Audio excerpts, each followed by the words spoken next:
a lot of people don't understand being homeless, so you're actually in that situation. They just think it's you got nowhere to stay. They don't understand that you've got to find somewhere to eat, sleep, bath. You've got literally nothing. They're all nice and warm, you're freezing. Everyone just looks at you and thinks, oh, yeah, he's homeless for a reason. Obviously, he's done something wrong. So you just feel like you've got no one, you're stuck on your own. Yeah, you ain't got a life, really. Just grow up fast. I ain't had like a normal kiddie life. People think of homeless people as that geezer in the street with a pot sitting there like, begging for change and that so he can get his next bag of drugs and that, but it ain't like that at all. If you ain't got a house, you're stuck for everything. You can't get a job because you've got nowhere to say you live. You're just going round in one horrible circle.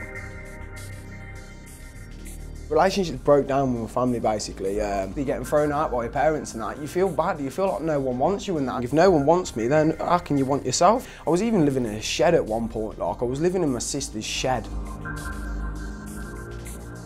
I've been homeless since I was 14. Mum and Dad used to fight a lot. I've had like the police in and out. They came 74 times in 1 year.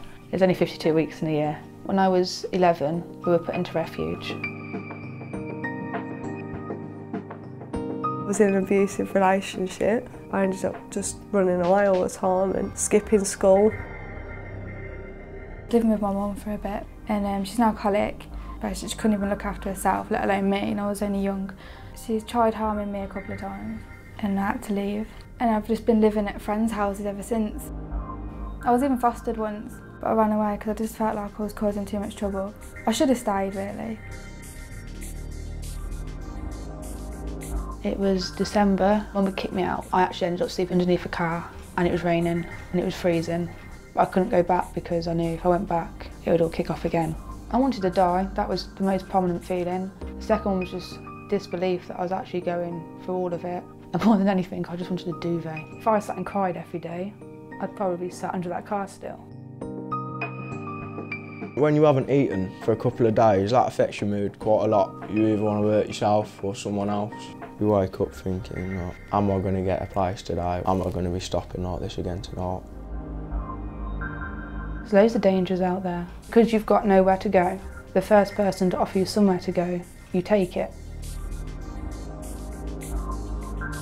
I've been to bakers when they're just about to throw all the old pasties out. I've been there a few times and been like, can I have all your old pasties please? And they do, and they just bring them out in a big sack and give them that. They don't actually understand how much you actually appreciate that. And they think, oh, it's just a kid, like, you know what I mean? But no, it's like, you've just fed me.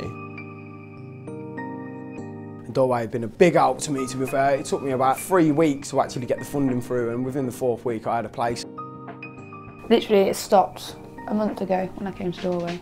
I've done more in the last month than I have in the last 4 years. I've got to college, looking for work, got myself somewhere to live. I love where I am now. I know it's not a lot. If you walk in, it's not a lot, but it's mine, which is indescribable.